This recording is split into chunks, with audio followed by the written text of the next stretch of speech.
Hello दोस्तों, आज मैं अपनी कहानी लिखने जा रही हूँ। ये कहानी आज से 2 साल पहले की है और सिर्फ 18 साल होने पर अभी 6 महीने बचे थे। मेरे परिवार में पापा, मम्मी और 2 छोटी बहनें हैं। मम्मी पिंकी के जन्म के बाद से ही बीमार चल रही थी और एक दिन उनका देहांत हो गया। हमारी रिश्तेदारी में सिर्फ एक ही बुआ है जो दूसरे शहर में रहती हैं। जब मम्मी का देहांत हुआ तो मैं 15 साल की थी। मम्मी के देहांत के बाद बुआ अपने बच्चों के साथ कुछ दिन हमारे घर पर आ गई। माँ की मौत के बाद मेरा भी स्कूल जाना बंद हो गया था, क्योंकि मम्मी की मौत के बाद घर की सारी जिम्मेदारी मुझ पर आ गई थी और मेरा सारा दिन घर संभालने और रिंकी और पिंकी को संभालने चला जाता था। पापा भी उदास रहने लगे थे और उनके चेहरे पर हर वक्त एक उदासी सी रहती थी। पापा को यूं उदास देखकर मैं और बुआ अंदर ही अंदर काफी उदास थी, पर कोई कर भी क्या कर सकता था, क्योंकि मम्मी की मौत का गम आसा था जिसे इतनी जल्दी भुलाया नहीं जा सकता था। इसी तरह दिन बीत रहे थे कि एक दिन मैं और बुआ पापा के कमरे में उनका बिस्तर ठीक कर रहे थे। तभी मुझे लगा कि बिस्तर पर कुछ गिरा हुआ। जब मैंने उसे छू कर देखा तो मेरा सारा हाथ एकदम चिपचिपा सा हो गया, क्योंकि कुछ गिरा पड़ा हुआ था। मैं ये सोच रही थी कि हो सकता है पापा से कहीं कुछ गिर गया होगा, पर मैंने उसे साफ करने से पहले मुझे ये जानने की इच्छा होने लगी कि आखिर यह क्या है। मैंने जैसे ही बुआ को वो दिखाया और उनसे पूछा, बुआ ये क्या और ये यहाँ कैसे गिरा? बुआ शादीशुदा औरत थी जो देखती ही समझ गई, पर उन्होंने मुझसे कुछ नहीं कहा और मुझे साफ करने को कहा। अब मैंने भी बुआ से कोई सवाल जवाब किए बिना ही साफ कर दिया और सारा दिन बुआ का मूड भी कुछ उखड़ा उखड़ा था और उन्होंने मुझसे कुछ ज्यादा बात नहीं की। अगले दिन बुआ ने रात में मुझे अपने पास बुलाया और कहा, बेटी मैं तुम्हें एक बात कहना चाहती हूँ, अगर तुम ठंडे दिमाग से सोचो तो। मैंने भी सर हिला दिया और बुआ से कहा, आप जैसा कहोगी वैसा ही होगा। बुआ ने कहा, मैं वैसे 2-3 दिन बाद वापस अपने घर चली जाऊंगी, उसके बाद तुम्हें ही इस घर की देखभाल करनी पड़ेगी। अब भी तुम्हें अपनी छोटी बहनों की देखभाल एक माँ की तरह करनी होगी। अब तुम ही इनके लिए माँ हो और एक बात, घर मर्दों से नहीं औरत से ही चलती है। अब तुम्हें इस घर को एक लड़की की तरह नहीं बल्कि एक औरत की तरह संभालना है, क्योंकि तुम्हारे पापा तो नौकरी और बाहर का ही काम देख सकते हैं। बुआ ने दोनों बहनों को भी बुला लिया और उन्हें कहने लगी कि आज से तुम इसे दीदी नहीं मम्मी बुलाओगी। दोनों बहनों ने भी हाँ में सर हिला दिया। फिर बुआ ने मेरी ओर देखकर कहा, अब इनको एक बड़ी बहन की नहीं माँ की जरूरत है। जब बुआ ने ये बात कही तो मुझे थोड़ा सा अटपटा लगा और थोड़ी सी अंदर ही अंदर एक अजीब सा कुछ महसूस होने लगी। फिर बुआ ने कहा कि खाने की तैयारी कर लो, और वो अपने काम में लग गई और मैं भी खाने की तैयारी में लग गई। रात को जब सब खाना खाने बैठ गए तो रिंकी ने कहा, मम्मी मुझे सब्जी देना। जब उसने मुझे मम्मी कहा तो मैं तो शर्मा गई, क्योंकि मेरे पास ही पापा बैठे थे। उन्हें भी थोड़ा अजीब लगा, पर बुआ ने पापा को समझाया कि बड़ी बहन माँ समान होती है, लेकिन मैं नजरें नहीं उठा पा रही थी और दोनों मुझे लगातार मम्मी बोले जा रही थी। आज पापा के चेहरे पर भी उदासी की जगह एक अलग ही मुस्कान तैर रही थी। मैं उनसे नजर ही नहीं मिला पा रही थी। खाना खत्म होने के बाद सब अपने अपने बिस्तर पर चले गए और मैं बर्तन धोने के लिए रसोई चली गई। आज मुझे कुछ अजीब ही लग रहा है। हाँ, सच में एक अजीब ही स्थिति थी। बर्तन धोकर माँ अपने बिस्तर पर चली गई। मेरे साथ ही मेरी दोनों बहन मेरे साथ ही सो रही थी। उस रात मैं सारी रात अजीब सी कल्पना में खोई हुई रही। अगले दिन दोनों बच्चों को तैयार करके उन्हें स्कूल भेज दिया। बच्चों के स्कूल जाने के बाद पापा ने कहा, निशी मेरा नाश्ता तैयार कर दो, मुझे भी ड्यूटी पर जाना है। मैंने जल्दी से खाना तैयार किया और फिर पापा चले गए। पापा के सामने मैं आज भी नजर नहीं मिला पा रही थी, लेकिन उनकी आंखों में मुझे आज कुछ अलग ही चमक दिखाई दे रही थी। जैसे उन्हें कुछ मिल गया हो। पापा के जाने के बाद बुआ ने मुझसे कहा, निशी अब तुमने घर को अच्छी तरह संभल लिया है। अब एक बात और है कि तुम्हारे पापा यहाँ से पोस्टिंग करवा रहे हैं। अगले 1-2 हफ्ते में उनकी पोस्टिंग हमारे शहर में ही हो जाएगी और उन्हें एक घर भी मिल गया है। अभी तुम एक बात और बताना, तुम नाराज तो नहीं होना कि तुम्हारी मम्मी के देहांत के बाद तुम्हारी पढ़ाई बंद हो गई है और तुम्हारे घर की इतनी जिम्मेदारी तुम्हें दी गई है। मैंने कहा, बुआ ऐसी बात नहीं है, मैं तो खुश हूं कि मैंने घर को संभाल लिया। बुआ ने कहा, ये तो ठीक है बेटी। और बेटी, एक बात जो तुम जानना चाहती थी, मुझसे मेरी ये बात बिल्कुल भूल गई थी कि बुआ किस विषय के बारे में मेरी बात कर रही थी। तो मैंने, बुआ आप क्या बताना चाहती थी? तो बुआ ने कहा कि तुमने मुझसे पूछा था कि तुम्हारा पापा के बिस्तर पर पड़ा वो क्या था। बेटी, दरअसल तुम्हारे पापा को अब तुम्हारी मम्मी की कमी बहुत खल रही है, इसलिए तो उनकी सेहत पर कितना बुरा असर पड़ता है और मैं उनकी बहन होने के नाते ये कभी नहीं चाहूंगी कि वो अपनी जिंदगी अपने हाथों से बर्बाद करे। मेरी बुआ की बात का मतलब मैं समझ रही थी कि बुआ क्या कहना चाहती हैं। फिर मैंने बुआ से कहा, बुआ जी तो फिर आप ही पापा को समझाएं कि वो इस तरह से अपनी जिंदगी बर्बाद मत करे। बुआ ने कहा, निशी अब वो मेरे कहने पर नहीं रुक सकती, क्योंकि मैं जानती हूँ रात को एक मर्द का औरत के बिना रहना कितना मुश्किल है और तुम्हारे पापा पिछले 5 सालों से बीवी के होते हुए भी अकेले ही तुम लोगों के लिए जी रहे थे। अब अगर कोई तुम्हारे पापा को कोई समझा सकता है तो वो एक औरत ही है। देखो, मेरी बात का बुरा मत मानना, जब तक तुम्हारी मम्मी थी तब तक मैंने तुम्हारे पापा से दूसरी शादी करने की बात भी नहीं की थी। अब जब तुम्हारी मम्मी नहीं है और मैं जानती हूँ कि वो पत्नी के बिना नहीं रह सकते, पर तुम तीनों बहनों की खातिर अपनी जिंदगी अपने हाथों से बर्बाद कर लेंगे, जो मैं हरगिज नहीं होने दूंगी। इसलिए मैं ये सोचती हूँ कि अब मुझे तुम्हारे पापा की दूसरी शादी करवानी पड़ेगी। बस मुझे अब यह चिंता है कि पता नहीं तुम्हारी सौतेली माँ तुम्हारे साथ और बच्चों के साथ कैसा व्यवहार करेगी। तुमने अच्छा किया जो इतनी बड़ी जिम्मेदारी उठा ली। निशी, तुम्हें एक बात और कहना चाहूंगी, अगर तुम मेरी बात सोच समझकर मानोगी तो। मैंने कहा, बुआ आप जो कहोगी वो मैं मानूंगी। उनको कहा, देखो बेटी, तुम्हारी मम्मी की मौत का सबसे ज्यादा असर तुम्हारे पापा पर पड़ा है, क्योंकि लाइफ के इस दोराहे पर वो बिल्कुल अलग पड़े हैं। मैंने कहा, बुआ मैं समझती हूँ। उन्हें कहा कि तुम भी अब जवान हो गई हो और देखने में भी अपनी मम्मी की तरह खूबसूरत हो अगर तुम। यह कहकर बुआ खामोश हो जाती हैं। बुआ ने इस बात पर जोर दिया कि मैं जवान हो गई हूँ। मेरे जवान होने पर जोर दिया तो मुझे कुछ अलग ही महसूस हुआ, लेकिन मैं कुछ बोली नहीं। मैंने बुआ से पूछा, अगर तुम आगे क्या? बुआ चुप रही, लेकिन मैंने जोर दिया तो बुआ ने कहा, जो मैं तुम्हें कहना चाहती हूँ वो शायद तुम्हें बुरा लगे, लेकिन मैंने जोर देकर कहा, बुआ मैं बुरा नहीं मानूंगी। फिर उन्होंने कहा, तुम्हारे पापा अभी केवल कुछ साल के हुए हैं और देखने में भी एकदम 28 के लगते हैं, फिट और तंदुरुस्त हैं। तुम्हारी मम्मी की मौत के बाद उनकी जिंदगी में बिना औरत के एक खालीपन आ गया। मैं चाहती हूँ उनका वो खालीपन भर जाए। मैंने कहा, कैसे? उन्हें कहा, जैसे तुम अपनी बहन की मम्मी बन सकती हो तो अपने पापा की पत्नी भी बन सकती हो। ये सुनके तो मेरे होश ही उड़ गए।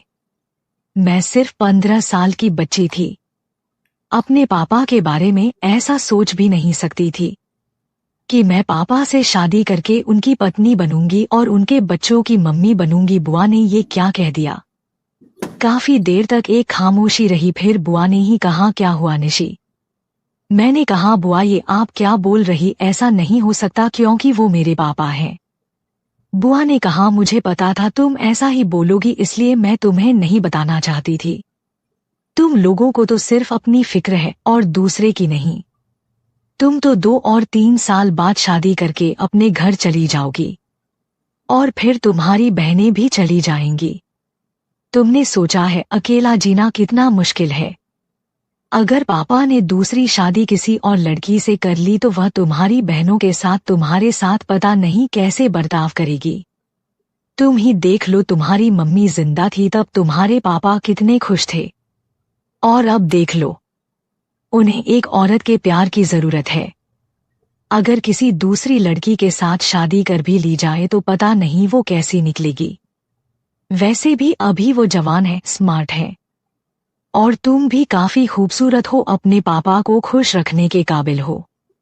जवान लड़की को इस उम्र में साथी की बहुत चाहत होती है, वो तुम्हें हर तरह से खुश रख सकते हैं।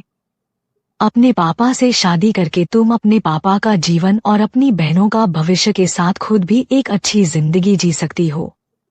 ये बात बुआ की बिल्कुल सच है। मेरा दिल थोड़ा सा पिघलने लगा। मैं पापा के बारे में सोचने लगी। सोचते सोचते ही बुआ ने मुझसे पूछा, क्या ख्याल है? बुआ को भी लगा मैं पिघल रही हूँ। बुआ ने कहा, निशी तुम ये मत सोचो कि तुम्हारे पापा हैं।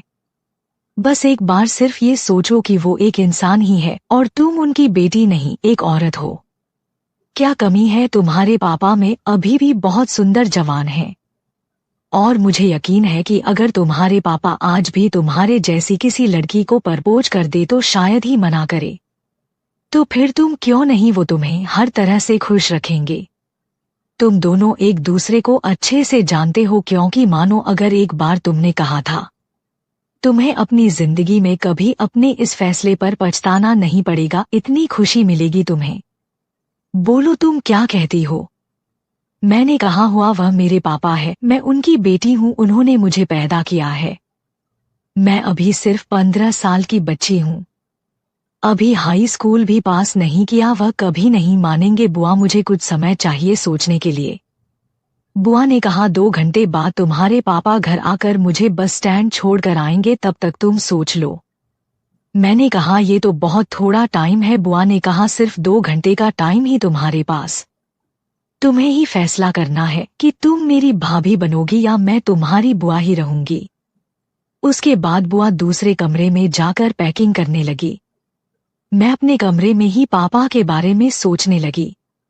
मेरे पापा की हाइट 5 फीट 11 इंच के आसपास ही है और लंबे चौड़े हैं, और दिखें मैं बिल्कुल संजय दत्त की तरह है। उम्र 28 के लगभग दिखते हैं। पता नहीं क्यों आज उनके बारे में सोचते हुए मुझे एक औरत होने का एहसास हो रहा था। जब से बहनों ने मुझे मम्मी कहना शुरू किया तभी से मैं पापा की तरफ खिंची जा रही थी, और आज बुआ ने ये कहकर तो मुझे और उनके पास ढकेल दिया। वैसे मेरे पापा दिखने में बहुत हैंडसम और गोरे थे। वो इतने उम्र होने के बावजूद ही इतने बड़े नहीं लगते थे, बल्कि उनको देखकर तो ऐसा लगता था कि अभी उनकी उम्र 28 के आसपास है। और उनको देखकर किसी को यकीन न हो कि वो शादीशुदा हैं और 3 लड़कियों के पिता है, बल्कि जब मेरे उनके साथ कहीं जाऊं तो लोग कहते और सोचते थे कि वो मेरे पति हैं या फिर मेरे बॉयफ्रेंड है। उनको देखकर मेरी सहेली कहती थी, देख निशी हमारे जीजा जी आ गए, जीजू को अपनी जलेबी खिलाई कि नहीं। मैं धत कहकर शर्मा जाती थी। मैं तो क्या, कोई भी मेरे जैसा लड़की उनकी ओर आकर्षित हो सकती थी, क्योंकि एक लड़की अपने होने वाले पति में जो चाहती ही वो सब गुण पापा में थे। और उनको देखकर कोई लड़की उनको अपना जीवन साथी चुनने के लिए तैयार हो सकती थी, क्योंकि पापा एक औरत को हर तरह से खुश रख सकते थे, मन से धन से। और जब बुआ ने मुझसे कहा था कि पापा मुझे हर तरह से खुश रखेंगे तो मैं बुआ का मतलब समझकर शर्माने लगी, क्योंकि बुआ का मतलब पापा को मुझसे खुश करने के लिए मेरी तसल्ली से थी। मैं उठकर कमरे के ड्रेसिंग टेबल के पास पहुंच गई। मैंने एक लाल रंग का सलवार कुर्ता पहन रखा था। जैसे ही मैंने आईने की तरफ देखा, खुद को देखकर शर्मा गई। मैं शीशे में देखकर सोचने लगी, क्या सच मैं शादी के लायक हो गई? क्या मैं किसी के पत्नी बनने के लायक हो गई? मुझे खुद ही मेरे सवालों का जवाब मिल गया। मैं ये सब सोचकर हैरान हो रही थी कि मुझे ये क्या हो रहा था। आज से पहले ऐसा कभी नहीं हुआ और मैं पापा के बारे में सोचती धीरे धीरे खुद को मुस्कुराने लगी और खुद से ही बात करते कहने लगी, क्या सच है? मैं इतनी बड़ी हो गई हूँ कि किसी की पत्नी बनने के काबिल हो गई हूँ। ये सोचते ही मुझे बहुत खुशी होने लगी थी। बुआ ठीक ही तो कह रही थी। और मैं अपने बालों को ठीक करते हुए खुद से कहने लगी, मैं भी पापा की तरह हैंडसम, जवान और तंदुरुस्त जीवन साथी की कल्पना करती थी। तो पापा जी क्यों नहीं? मेरी तमन्ना पूरी होने के साथ मेरी बहनों का भी भविष्य सुरक्षित हो जाएगा। कोई अनजान मेरे साथ पता नहीं कैसे बर्ताव करेगा। वो मेरे पापा हैं, मैं जानती हूँ। मुझे बहुत प्यार करेंगे, पर डर लगता है कि मैं उनको झेल भी पाऊंगी कि नहीं और उनका साथ कैसे दे पाऊंगी। फिर मैंने सोचा, आज नहीं तो कल किसी ना किसी की पत्नी बनकर संभालना ही है। तो फिर पापा को क्यों नहीं संभाल सकती? आखिर वो एक मर्द ही और मैं एक औरत हूँ। और पापा भी आज जल्दी आ गए। जैसा ही मुझे इस बात का एहसास हुआ कि मेरे हाथ कहाँ पर है, तो मैं शीशे में खुद को देखकर ही शर्मा गई। तभी वहां पड़ी पापा की तस्वीर पर मेरा ध्यान गया। मैंने पापा की तस्वीर उठा लिया, गौर से पापा की तस्वीर देखने लगी। वैसे पापा का आकर्षण ही कुछ ऐसा था कि कोई भी लड़की उनकी ओर आकर्षित हो सकती थी, क्योंकि एक लड़की जो अपने होने वाले पति के साथ कुछ चाहती थी, वो सब गुण पापा में थे। उनका लंबा कद, चौड़ा सीना, जैसे देखकर कोई भी लड़की उनकी पत्नी बनने के लिए तैयार हो जाए। मैंने बुआ की बात मानकर मन ही मन में उनको अपना पति मान लिया। और पता नहीं उस समय मुझे क्या हुआ और मेरे पापा की तस्वीर देखकर ऐसे शर्माने लगी जैसे वो निहार रहे हो, और मैं अपनी आंखें झुका ली। या सोचने लगी कि बुआ ठीक ही कह रही थी कि वो मेरे पापा नहीं बल्कि मेरे होने वाले बच्चों के पापा ही थे। ये सब होते होते पता नहीं कब 2 घंटे बीत गए और पापा भी आज जल्दी आ गए। उन्हें बुआ को बस स्टैंड छोड़ने जाना था, इसलिए वो आज जल्दी आ गए। जब पापा घर आए तो पता नहीं मुझे आज कुछ ज्यादा ही अच्छा लग रहा था। मैं अब पापा यानी कि अपने पति को देखने लगी थी और मेरे मुंह से अचानक यह निकल गया, लगता है ये आ गए हैं। मुंह से ये सब निकलते ही खुद शर्मा कर बोली, हैरान अभी से ये क्या सोच रही हूँ। फिर बुआ मेरे कमरे में आई और मुझसे पूछा, निशी तुमने क्या फैसला किया, तुम मेरी क्या बनना पसंद करोगी? मुझे बड़ी शर्म आ रही थी, पर बुआ ने मुझसे फिर कहा, बताओ निशी तुम मेरी क्या बनना पसंद करोगी? तो मैंने थोड़ा सा शर्मा कर अपना मुंह नीचे करके धीरे धीरे मुस्कुराने लगी। मेरे गाल शर्म से लाल हो चुके थे। मेरी जुबान मेरा साथ नहीं दे रही थी। मेरे चेहरे पर मुस्कुराहट देखकर बुआ भी समझ चुकी थी, पर वो मेरे मुंह से सुनना चाहती थी। बोलो ना निशी, क्या बनोगी तुम? मेरी भाभी बनोगी और या फिर मैं तुम्हारी बुआ ही रहूंगी? इस बार मैंने बुआ की बात सुनकर मैंने बहुत ही धीमे से कहा, मैं आपकी भाभी, और अपना चेहरा छुपा लिया। बुआ ये सुन के मेरे पास आई और मुझे गले लगा के कहा, सच बनोगी तुम मेरी भाभी? तो मैंने भी शर्मते हुए आंखें नीचे किया, मुंह हिलाकर अपनी रजामंदी बता दी। बुआ ने मुझे अपनी बाहों में कस ली तो उसके पास लिया और खुशी के मारे कहते हुए, ओ भाभी, मेरी भाभी, तुमने बहुत ही अच्छा फैसला लिया है। आज से मैं आपको भाभी कहूंगी और आप मुझे बुआ नहीं दीदी कहोगी। मैंने हाँ में सर हिलाया। बुआ, अब मुझे बड़ी इज्जत से तुम नहीं कर पाए हैं। जो मैं अपनी माँ वे कोई आप बोल रही थी, जिससे मुझे अच्छा लग रहा था और साथ ही मुझे कुछ अटपटा लग रहा था। तो मैंने बुआ से धीरे से कहा, दीदी आप मुझसे आप नहीं तुम कहा करो। तो बुआ ने कहा, नहीं भाभी, अब तुम मुझसे छोटी नहीं हो। मैं हैरान थी, मैं तो उनसे काफी छोटी हूँ, पर फिर से ये मुझे ऐसा क्यों कह रही हैं?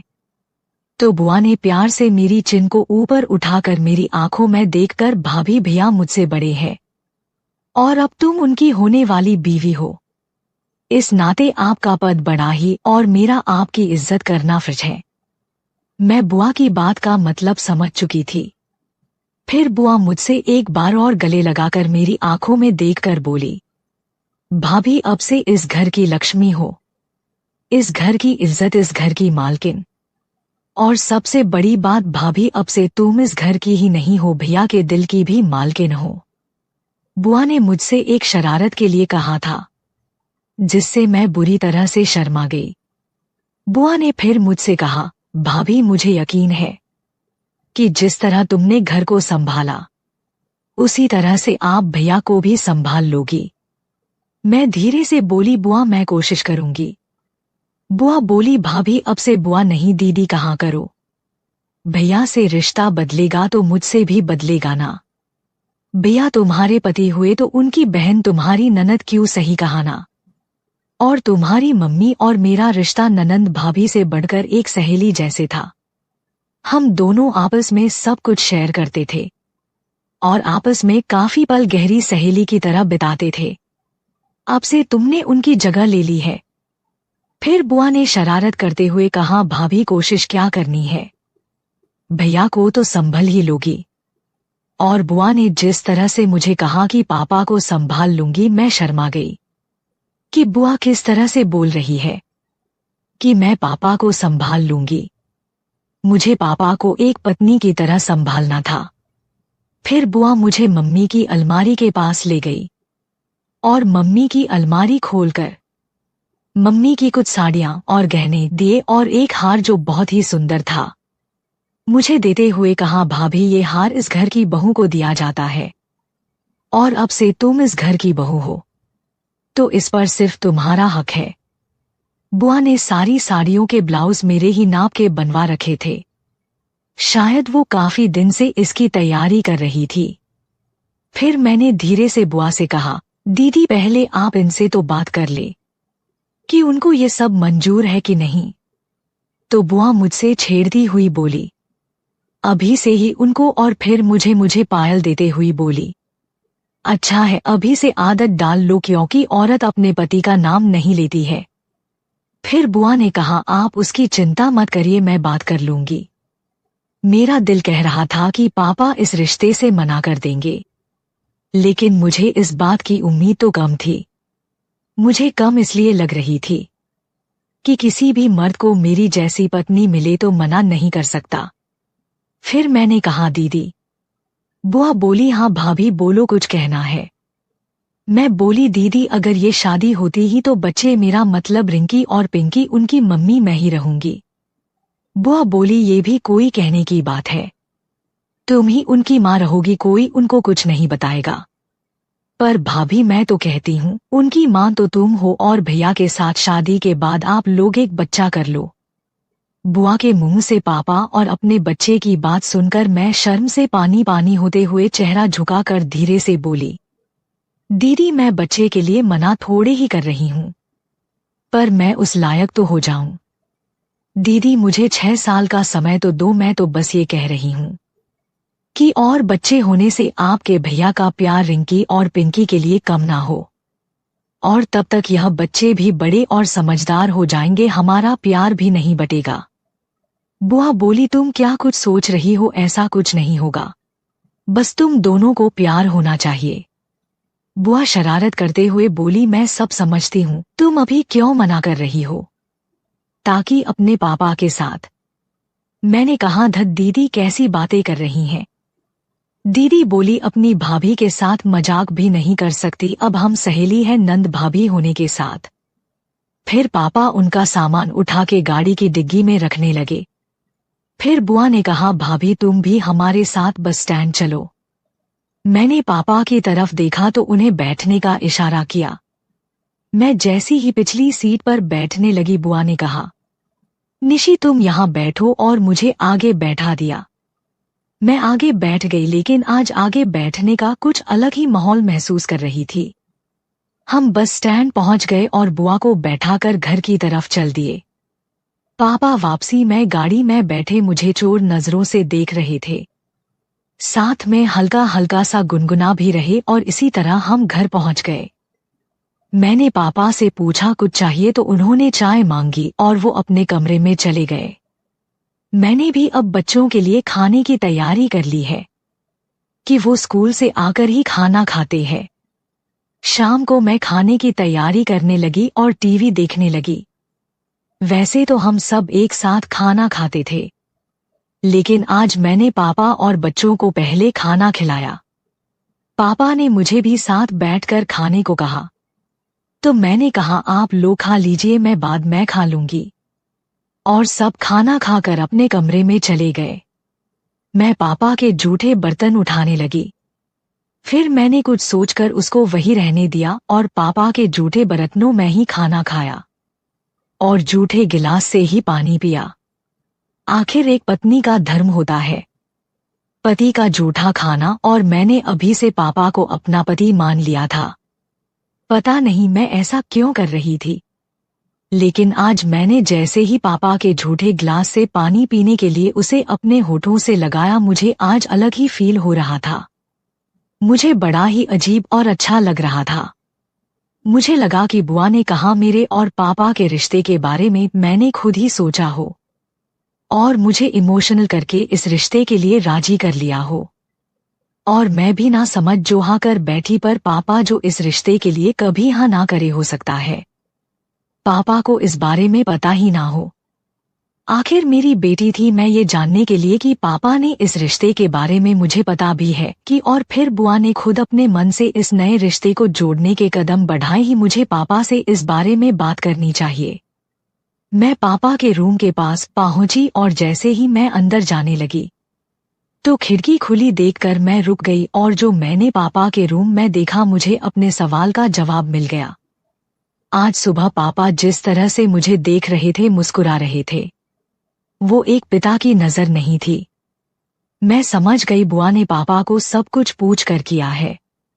मैं अभी पापा से शादी के बारे में मेरी सोच ही रही थी और पापा ने एक पति की प्रैक्टिस जोर शोर से कर रहे थे।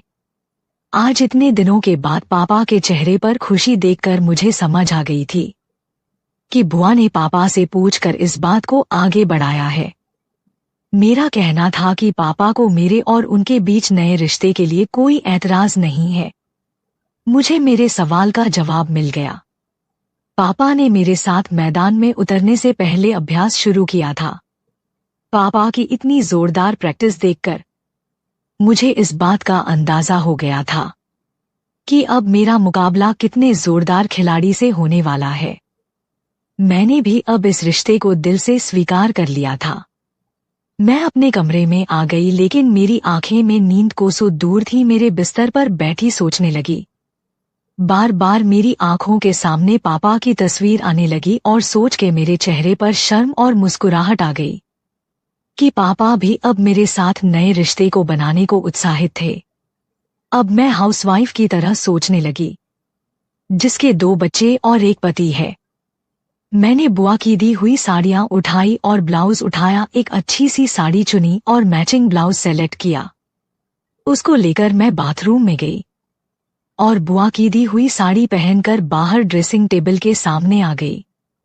फिर मैंने मम्मी के गहने उठाए और एक एक करके सब गहने, पैरों में पायल, गले में हार, हाथों में सोने की चूड़ियां और मांग का टीका सब पहनने के लिए। आखिर में एक चुटकी सिंदूर और मम्मी का मंगलसूत्र अपने गले में बांध के देखा तो मैं काफी सुंदर दिख रही थी। अब मैं बिल्कुल नई नवेली दुल्हन की तरह लग रही थी। मैं अपने आप को इस रूप में देखकर खुद ही शर्मा रही थी। अगले दिन रविवार का दिन था। पापा बोले निशी चलो कहीं बाहर घूम के आते हैं। मैं परेशान हूँ, पापा आज इतने खुश कैसे हैं और मुझे कुछ अलग ही नजर से देख रहे हैं। फिर मुझे पापा का मुझे इस तरह से देखना अच्छा लग रहा था। मैं ये सोच के खुश भी थी और थोड़ी परेशान भी। फिर सोचा जो होगा देखा जाएगा। आखिर मुझे संभालना ही होगा क्योंकि अब वो मेरे पति जो बनने वाले थे। तो पापा की बात सुनकर पापा से बोली, जी पापा, और फिर मैं और बच्चे नहा धोकर तैयार हो गए। तो पापा ने एक पैकेट मुझे दिया और कहा ये निशी ये लो। जब मैंने उनसे पूछा कि ये क्या है तो पापा ने कहा ये तुम्हारे लिए ड्रेस ही है और मैं चाहता हूँ कि तुम ये पहनकर मेरे साथ घूमने चलो। मैंने पापा से वो पैकेट ले लिया और जब वो पैकेट मैंने खोला तो उसमें एक लाल रंग का सूट और लाल रंग की ही चूड़ियां थी। मैंने वो ड्रेस पहन ली और चूड़ियां भी, और हम गाड़ी की तरफ चल दिए।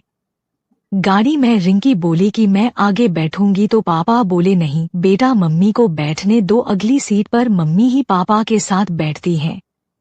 ये सुनकर मैं आगे की सीट पर बैठ गई। मुझे अच्छा लगने लगा। पापा बोले निशी एक बात कहूं, अगर बुरा ना मानो तो। मैंने कहा जी कहिए पापा। उन्हें कहा जब से दोनों बच्चों तुम्हें मम्मी कहने लगी हैं तो तुम मुझे पापा मत कहो प्लीज। मैंने पूछा क्यों, तो उन्हें कहो कि तुम भी पापा कहोगी और बच्ची भी कहेंगे, लेकिन तुम्हें बच्चे मम्मी कहते हैं तो इन बच्चों की मम्मी तुम हो, बच्चों का पापा मैं हूँ, इसलिए तुम मत कहो।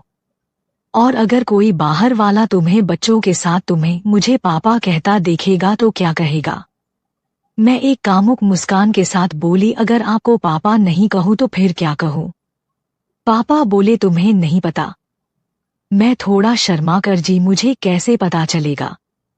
मैंने ये कहा आप ही बता दीजिए क्या कहूँ, तो उन्हें कहा जैसा रेखा मुझे बुलाती थी।